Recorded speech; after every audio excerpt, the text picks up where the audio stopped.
It's your friend and humble narrator, Lou Brutus here. And there is one truth that you can depend on in life, even amongst all the strange things that have occurred. And that is that Cheap Trick is one of the greatest bands in all of Western civilization.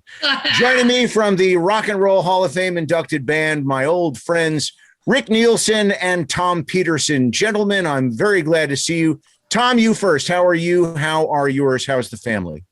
Everybody's fine. I'm fine right along with them.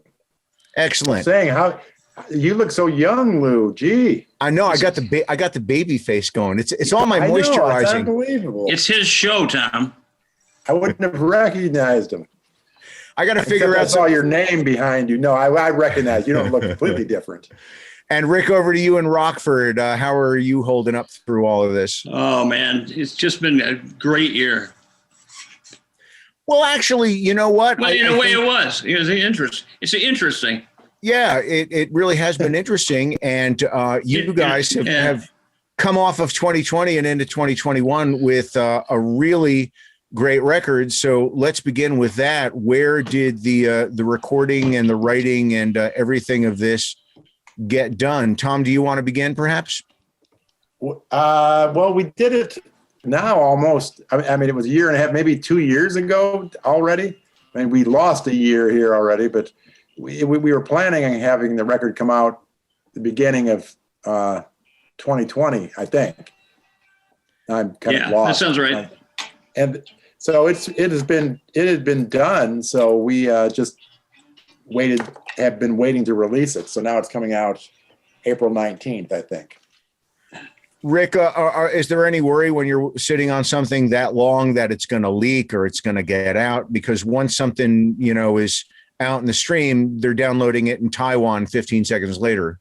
Well, it's like the only thing I worried about was like what happened to us after Budokan with the Dream Police. We'd recorded it, and then it was held back because Budokan was doing so well. And then when finally it came out, the reviewers were, here's an old album. And it's like, well, it wasn't out. So it's like, it's not like old. It was recorded earlier, but so that was the thing that kind of bugged me, just thinking from the past. But otherwise, record company knows a better time to release stuff than we do. And even we knew it was a bad idea to release it early. I'm going to put you in the position of having to be immodest here, I think, but I'll let loose anyway. Not everybody, after their band has been together for 10 years, 20 plus years, Rock and Roll Hall of Fame inductees, not everybody can continually put out good music. Some people don't even try. Why do you suppose you guys have remained so vibrant and have continued to consistently put out great new music? What's the secret? Tom, you want to take first? Well, if it was a secret, Lou, we don't want to go blabbing that around, then everybody else is going to have beat us to the punch. Now, I don't really know. I mean, we really have always just made music, records and recordings and written songs and put things together for our own enjoyment. And, it's like if we like it, that's really what we go by. So I don't know. It just seems natural. I mean, really, when we first started and when, we really got into music in the 60s, every group did a new record every 6 months. So it seemed kind of normal. I think that's probably why what Rick's talking about, where, wow, if you didn't come out with 2 albums a year, what are you doing? Now it's one album every 20 years. People do it, if that. And Rick, right, a lot of people don't do new music. I don't really know. It just seems, I find it surprising that more artists don't do, just keep putting out new music. What do you think about the model for some folks? There are a few who kind of do it this way, and it reminds me of things maybe early to mid 1960s before whole albums became popular, where somebody would pop a single and they'd pop another single, they'd do an EP, and then they'd eventually get around to an album. That is certainly available to you in the download era, where you can just get a song out fairly quick, right? Well, it's like I think we could make more records. It's like it's not by our choosing. I mean, if we got the go ahead and the kind of the budgets to do these things, we'd take more time doing it. But we travel and work so much live that we almost didn't have the time. We have to make time to make records, which is sad and good at the same time. But I think we just enjoy making records. It's like we don't go by any success because we've had some success, but we have probably more failure time making records, but we make them because we like them. And it's like we're pretty fun and good at doing that. If anybody's got a big budget they want to spend on us, that'll be fine. We'll make more records. Tell me about the sessions for In Another World. Where'd you get them done? And again, what was the timeline back there in 2019? Tom? Somebody else asked me that. They said, where'd you record that stuff? I think we did most of the tracking at Blackbird, didn't we, here in Nashville? We did a Blackbird and then the other studio. The little overdub studio? Yeah, the overdub studio. Love Shack. Yeah, Love Shack, yeah. And we also I did some of my stuff in Rockford. And again, the technology makes it so you can at least punch in things wherever you go. Let's talk a little bit about Blackbird Studios, Tom, that you brought up. I've actually been there on a couple of occasions. Great place. But what is it that makes that a great studio? I mean, technically, yeah, it's got all the bells and whistles, but there's more to it than that, I think. Well, the rooms, it's great for us. It's great for tracking. It's got big rooms. It's got all the great mics. It's got all that stuff. But honestly, you can kind of do it anywhere, but it's really, it just makes it really easy. It's a great location. It's convenient, and they've got it all there. And it's, and then we'll take the stuff out and then do overdubs. You don't need to be in that place to do vocals or, guitar solos or whatever you want to add on. Like Rick said too, a lot of that stuff, some of it we would do at home too. I did some of the stuff on Pro Tools and on a demo. Oh, I'm going to try this. I'll put this Mellotron part in. And they just leave it in. So some of it was at home and just different odd places. We're really used to doing a lot of recording, all different places. Really kind of wherever we happen to be, then we record something there. Yeah, there you go. Where you happen to be is what, we've recorded, England, Montserrat, Florida, California, Chicago, we time off. There you go. Memphis, whatever. Yeah, we're all over the place. It really, in the end, it doesn't matter. It's subtle differences with studios, and it depends on what kind of the money certainly is an object, and you can get a deal on this, or they've got an opening here, and you go, whatever. It's all different. And a little bit, perhaps without getting too deep into the weeds technically, but what about the recording gear, either at Blackbird or whatever your preferences are?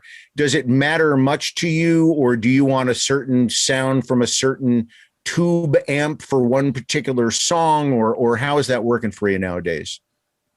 Well, personally, I don't know too much technically about all that stuff, because I've always left it to felt it in the hands of a great engineer or a great producer.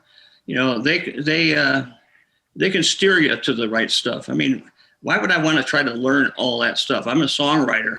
It's like when I start to think about it, and well, I better do this, that, before you know it, I forget what the song is. It's like, so I work on that part, and it's great to have. Like at Blackbird, that place has got all the right mics, like Tom said. It's all there. It's one place. I mean, like there's a lot of studios like that, but it's like them plus they're Beatle fans there at that place, and that helps because it's just the atmosphere is good there. They've got pictures, the actual good artwork to go look at while you're there. Plus that's Martina McBride's husband that runs the place, John McBride. John McBride, that's right. Yeah. And her brother, Marty Schiff. And again, you pass right by the place on a side street, you wouldn't even know it was there. Almost. No, but in that area where it is now, it's all Berry Hill. there's a ton of studios, so it's great. So what's nice is, yeah, it's nice to have a nice studio and all that, but if you're, maybe it's out in the middle of nowhere and you're all just kind of stuck together all the time. And it's nice to be able to get out and you can walk around and walk to restaurants or go to other studios or walk, you know, guitar stores. Who's the guitar fixer over there? You know, there's all sorts of stuff. Who's the guy that repairs guitars over there? Joe Glazer. Yeah, Joe. Yeah, he's great. He's like right across the street. Yeah, everything's around the corner. House of Blues recording studio. There's got to be 10 studios over there. Vintage gear. There's Guitar Center. There's there's all sorts of stuff within walking distance. And the place is nice, and it's got, it really, for us, we don't go in and search around and start booking the studios personally. That's really what our producer always would do. So, we work with Julian Raymond for now a long time, and he'll, I've got a deal here, and let's do this, or let's do the basic tracks here. We've got 5 days. We get that done and then get out of there. And, you're trying to figure out the most, get the most bang for your buck with the studio. We don't have unlimited studio time or anything, so we don't go in there and just start, well, I don't know what we're going to do. We try to plan it out ahead of time, have demos done, and go, okay, we basically know what we're doing.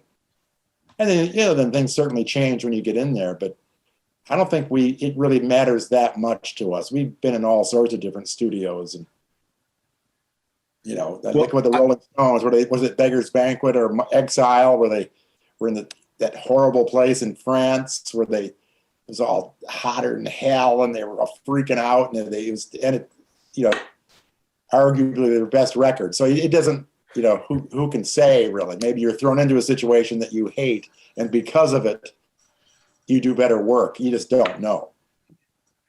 Well, it's a great collection of songs. I've climbed through it probably 1 to 2 dozen times, song for song. Light Up the Fire is the first single. What sort of insight can you give into the tune of anyway, the recording, the creation? What do you got? That was a long time ago, Lou. How do we supposed to remember back that? Well, I remember the guitar solo. Nice. If you listen to guitar solo, at least the first part of it, we're all big fans of the Yardbirds. Yeah. So the solo, it goes. That's Happenings 10 years time ago. The first part of that, except not as good, but that's where it's inspired to steal it from. I don't do the whole thing, but it just kind of gets you in the, all right. It just lend itself to that, and that's where I went with it. And there's a lot of noise and stuff in this. It's just kind of fun. I don't use fire in many songs that I write, but And again, how did that end up being the lead single? Because again, there's a ton of great songs on it. Whose job is it to narrow this sort of thing down and make that final decision? Because I find when band members get together, sometimes no decisions get made. It's some mystery person. We don't care. It's just somebody makes that decision. It really is usually not us, because we're always thinking, okay, here we do what we do, and if somebody else has to try to here are whatever 10 or 12 songs or whatever 13 songs. Here they are. What do you think? Because we're not trying to, if we looked at it like, what do people want to hear? We'd be thinking, oh, let's do this because people like that, or we should make it more disco or whatever, So we don't do that. We just, again, do it so we think it sounds cool. And then somebody else will come, really somebody that's objective, that probably hasn't heard it before. Like, what do you think? What stands out to you? What do you think you want to promote? So. Yeah. How about we're probably either we wouldn't agree on which song would come out, or we'd just be 100% incorrect on which one it would be. If we all agreed on it, we probably would be wrong, because seemingly everything that we really love is really not very commercial. Well, it's probably not a good idea to ask a 72-year-old for fashion advice. It's like, except if you're talking to Tom, but he's much younger than that. Or unless you're talking to Charlie Watts, then you're all right. Charlie always looks good. Although Tom, I would agree with Rick here. I always find you to be one of the most tastefully dressed people on stage. you're cool without looking like you're trying to overdo it. Do you dress yourself? Does your wife help? Do you have a fashion person who puts this together for you? I'm dead serious. I'm being dead serious. We just really individually just do whatever we think we want to do. We don't really talk about that. We don't go, oh, that looks ridiculous or whatever. We'd be doing that all the, we just are what we are. When you get, this is your 20th studio album, if my math is correct. When you finally get a finished album in your hands, do you get the same sort of enjoyment now that you did on the first records that you put out when you were kids? Is it different? What's the feeling like? And what do you look for first when you get something physical in your hands? Well, we haven't. Did you, I think Rick's probably in the same boat. We're all in the same boat. I think I have purchased every record we've ever made, because there was no way we got them in advance. So we'd always be the last person. Oh, here's your 20 CDs or 20 LPs or whatever, like 2 months later. So I've bought, this one included, I went out and bought, You have? Not yet. I'll probably have to. I'm thinking of the last thing that really came out is that Live at the Whiskey. It came out. I still don't have that. Yeah, God forbid. I had to go on eBay and get a couple of them. Yeah, well, I don't mind, but I'm still waiting for the copies we were allegedly getting. So yeah, the thing I miss is our records where I could actually read stuff in the credits and where it was made and all. Like, I love that stuff. It's like I cared who the second engineer was, and I cared where it was mastered and what city it was in. I mean, that's cool. To me, and special thanks. Who got thanked on there? And I'm sure there's some. What did he do? Yeah. What did she do? I'll tell you what. The fact that I was memorizing album liner notes as a kid was one of the bedrocks of being able to make a career out of this nonsense, because I'm able to that was Eddie Kramer, or that was, second engineers. You can't even find out who. You can barely find out who the artists are these days. Forget who the songwriters might be, or the producer and engineer. What is that? Second engineer? Give me a break. And I love that stuff too. The diehard nature of Cheap Trick fans, which I'd like to talk about here, kind of leads me into this. You guys, now, of course, I have not seen a physical copy of the record yet. Apparently, we haven't either. What's that? We haven't either. Yeah. Apparently, though, one of my photos or more of my photos, some of my photography is on it because I get a photo credit. And I only found this out because Target is selling a limited edition picture disc. So they posted a picture of the disc and the credits are like yay big on it. But somebody must have blown them up and then tweeted to me saying, "Hey, congratulations, you got a picture on the Cheap Trick record." And I'm like, how the F did you find this?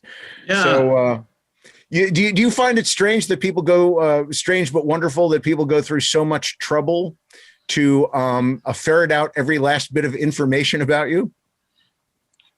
No, we do the same thing with groups we like, We're fans too. And it's like, I think it was about our fifth album we did. They put Rick Nelson on there. I remember. And it's like somebody had to go and change what was already there to put that on there. It's like, so no research on it. It's like, it always kind of irks me. No, it really irks me. On a check, you can call me Lou Brutus. I don't care about that. Or Mr. Mixelsflicks. But it's like, I love that stuff. I love seeing the details. I love seeing where they were. I love seeing that was that guy. Oh, they were at that studio. It's like, I've done, Robin and I or Tom, we've all done stuff on other people's records. It's like, you like to see your name in there. And then people's like, what did you do on that thing? I didn't know you were on there. It's like, yeah, I was. I'm the reason that it flopped, or I'm the reason that it did well. It's just cool stuff. That's what we do. And, everybody that's involved in making a record, from the producer, and when we were talking about which record do you pick to be a single or whatever, that's left to other people. That's left to the guys who supposedly know enough about music and know enough about what's going on to do the right thing with our stuff. I mean, if you play anything enough times, it's either you're totally sick of it or it's a hit. You can make it a hit. To switch gears a little bit, the Rock and Roll Hall of Fame nominees were recently announced. Yeah. What are your in there again? 2 parts? Your feelings on you guys having finally gotten in a couple years back.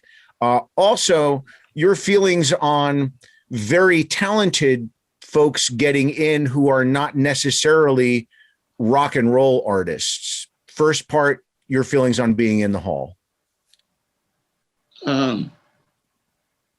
Since we're in, it's significant. And, it's like, it gives you a bit of credibility with people that don't really know what you do. And, I should make an announcement quick. I think Golden Earring should be put in there because now that they just, their guitar player has ALS and just found out. So they're breaking up, instead of, continuing on, which is, God, they've been going since 1962 or something like that. Yeah. And they're like a heavy duty Dutch act and they're like cool. And they always have been. And it's like, this whole Procol Harum too, there's a couple bands that's like,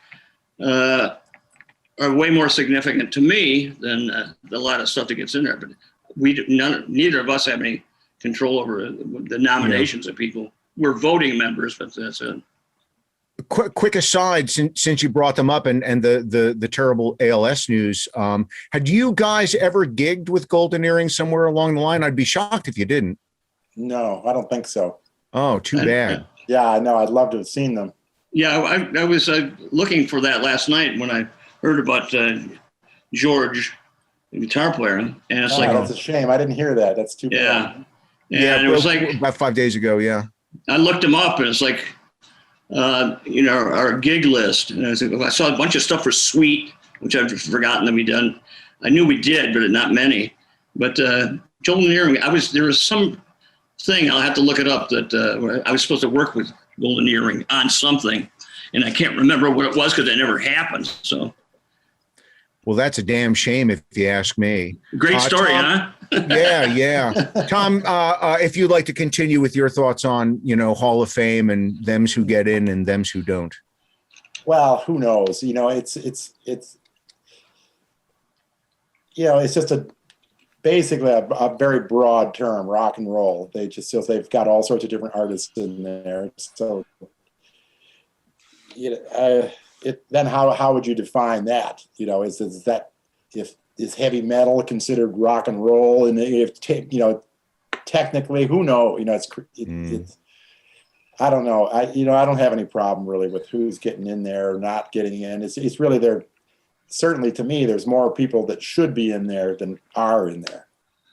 And one thing that I heard that, we were eligible for 14 years or something like that. But it never happened. Then when we were finally nominated, we had 100% unanimous from everybody on the board.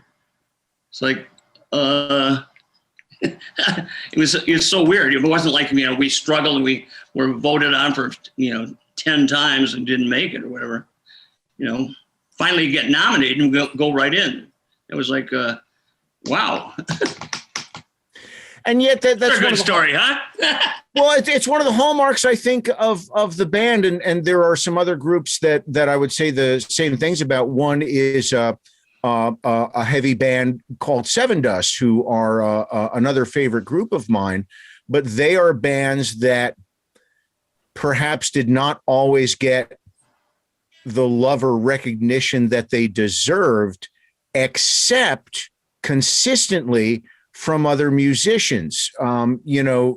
Cheap Trick and Seven Dust are 2 bands that I always say, if you go to a multi-band festival, particularly one with more than one stage, any musician who is not at that moment already playing on another stage will be there in the wings to watch Seven Dust or Cheap Trick play to figure out how they got so goddamn good. You know, it's just one of those things. Most musicians I've ever met all love Seven Dust, and they really, really love Cheap Trick. Have you guys noticed that? Do you look off to the sides and see all those folks checking things out? Oh yeah, every kind of show that we do that's like that, the multiple band shows, it's like there's always somebody over on the side. You know, people that I didn't think or wouldn't think that they were fans of ours, or because they're so diverse. I mean, we did when we do Monsters of Rock, we did that in England. It was like, here's all these bands. I mean, we were, I would guess, kind of the most pop of anything that was on there. And there was all these guys over there, you know, all the headliners were over watching us and stuff. You know, I think it's because we've been around so long, and we're still playing real good, and we've made every mistake, and we've done everything good too. I mean, we've had great success, and we had great failure, but we kept at it. I think they want to see if it's the show that where we all keel over, or something like that. And when you do a gig or you tour with, and I've seen you with tons of different people, Stone Temple Pilots come to mind. When these other great artists come up to you and they start to ask you for advice, or they ask you how you got one particular thing done, give me some examples of the kind of questions that you get asked by other musicians. I get asked stuff like, how does this chord go? Or, you know, it's like, we do one of your songs, or we did one of your songs. And it's like, and they usually played it wrong. And so, and I like to show them how to do it correctly. But it's always, you know, ask, what kind of pedals are you using? What kind of pedals do I use? I don't use any pedals. None. Well, you said they asked you that recently in the studio, somebody did. And he said, hey, what kind of pedals are you using? And you go, well, does a wah-wah count? I go, okay, a wah-wah. That, you know, that's it. Yeah, I do have a wah-wah on stage for 1 second. That's your effect. I don't have any effects either. We're always searching for the best tone out of the amps. And it's the never-ending search, you know, and it's always the sweet spot on stage or whatever. And it's elusive, and you know, some nights it sounds great, and some nights it's so bad and it just kills you. And it's sometimes we've had to use rental gear, and it's like, no, it's like, you know, I've been using the same amp since 1977, and you know, it's like Pete Townsend came up to me and asked me, Rick, how'd you get this sound on, you know, whatever in Budokan? I said, you're Pete Townsend, you did Live at Leeds, you're asking me. Yeah, really? What? He had to be just fucking around, Rick. That's what it was. I don't think so. That's right. He was drinking at the time. But I have to say, we hadn't heard it since we did it in 1977. That Live at the Whiskey record that just came out on vinyl. I think it's great. I was shocked how good it was, or is. I can't remember even the title of it. Get out of here, I mean it, or something. What's the title of the record? It's not Live at the Whiskey. It is Live at the Whiskey A Go-Go, but it's... but that's the secondary... Get out of here, I mean it. Hold on, I'm looking it up. Don't stay here right away, or something I'm with stupid. Out to Get You Live, 1977. There. Yep. What's the title? Out to Get You Live, 1977. Oh. Well, Out to Get You Live, Out to Get You, exclamation point, Live 1977. There we go. Okay. Yeah, we just come back from South America. So there's a wah-wah in there, but no pedals. How much more great stuff? Because again, Tom, you're like, hey, this is really good. You know, like how much other excellent stuff is sitting in a vault or a closet or a storage area someplace? Oh, it's tons of it. You kidding? That's the worst stuff we put out. We're waiting to put out the really good stuff. We're saving the best for last. That's right. Well, again, you release the not so good stuff early, and it builds up anticipation until you get to the really good stuff at the end. They'll have to keep buying it that way, you know. That's right. Save the best for last, like an encore. We're not asking for an encore, but just so you know, we did save our best for last, just in case we get one. Well, a couple other quick bits of silliness before I let you go. One of which is, and one of the first interviews I ever did with you guys, Providence, Rhode Island, a long time ago. And Rick had mentioned, and I'm trying to remember, I have my eyes closed because I'm trying to picture it and remember the conversation perfectly. But Rick had said something to the effect, I asked about Spinal Tapian moments, and he swore that at least a couple of the scenes in Spinal Tap were based on Cheap Trick mishaps. And can you tell me at this point what scenes they were? Well, basically, it was based around us, and so I'm going to sue Rob Reiner one of these days. Get Chris Guest too. It's probably, I bet a lot of groups thought the same thing. It's all that stuff happened, basically. Yeah, I think it was it was Steven Tyler. He went and saw it and didn't think the movie was funny. Judas Priest, same thing. What's so funny about this? What's the meat's too big for the bread? It's like, what? Yes, well, and what's wrong with this? And it's like, probably like Artie Pupkin, Paul Schaefer. He was the PR guy or the A&R guy at the record company. Hey guys, this is gonna be great. Let's go. I overcompensated. Yeah, can I buy you lunch? It still holds up. Wait till the next one. Wait till the next one comes out. And we had. Oh yeah, I know one thing. We had this giant eyeball we had for High Priest of Rhythmic Noise. And we spent all this money to have this huge thing. It's going to be this great thing where the eyeball is going to move down and zoom in at the audience while we're playing this song that we don't ever play. And the first night it didn't work, and we never used it after that.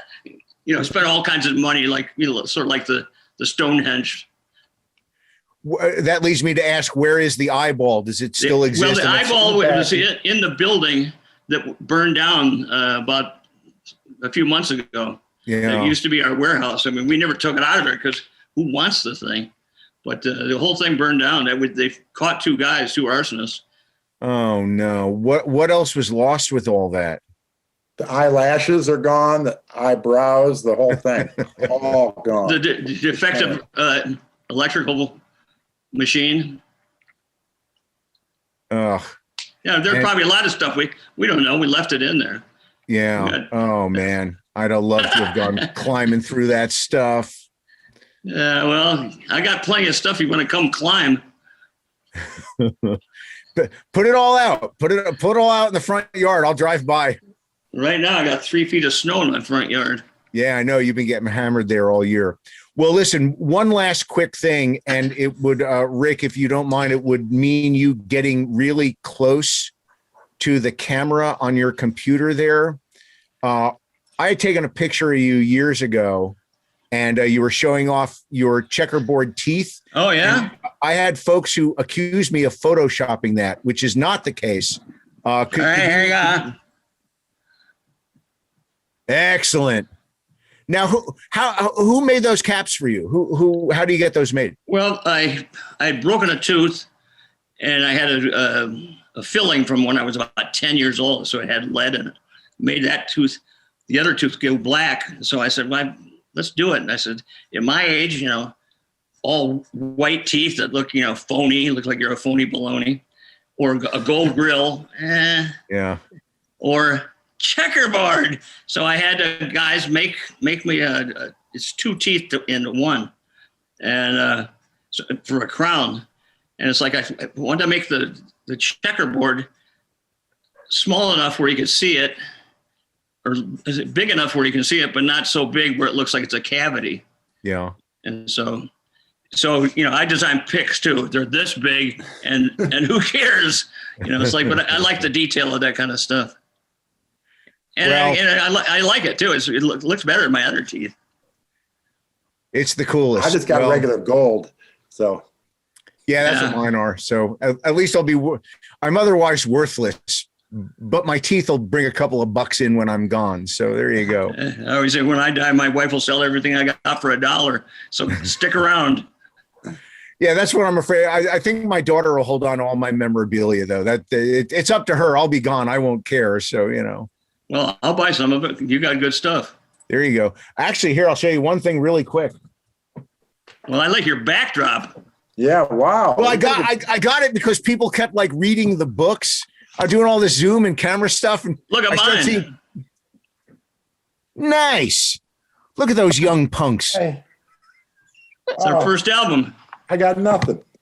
You got all the gear back there. I got this. What is it? I do Tom, have a check it jazz out. bass. That's gold too. See, gold, Well, baby. you know what that is, though? That is one of Olivia Newton-John's own personal gold records for her single "Don't Stop Believin'." Well, hold on. I'll be right back. What? Oh, what do you got? What do you got? Oh, all right, more memorabilia. Now we're coming to the good stuff. Why do you have that? Because I love Olivia Newton-John, and there was a big charity auction a couple of years ago for her cancer and wellness center in Australia, and it was the only thing I could afford, and I could barely afford that. She did such a good job advertising it that everything was going for like 10 to 50 times over what they assumed it would go for. Like there were handwritten lyrics for "Hopelessly Devoted to You" that they thought would go, like $800. And it went for like $25,000. And I'm just looking at the auction online. I'm going, I don't have that kind of money, Oh, what is that, Rick? Can you hold that in closer? I gotta put my ears. Oh on. yeah. Put your cans on first. Here we can have dueling record awards. I'll have my Olivia Newton-John. And I've got a gold jazz bass. So. Oh, there you go. Well, we all got a bit of gold. You see mine? And Rick, I can't see the plaque though. Is that Bo Diddley or Fats Domino. That's Domino? I mean, Ain't it a shame?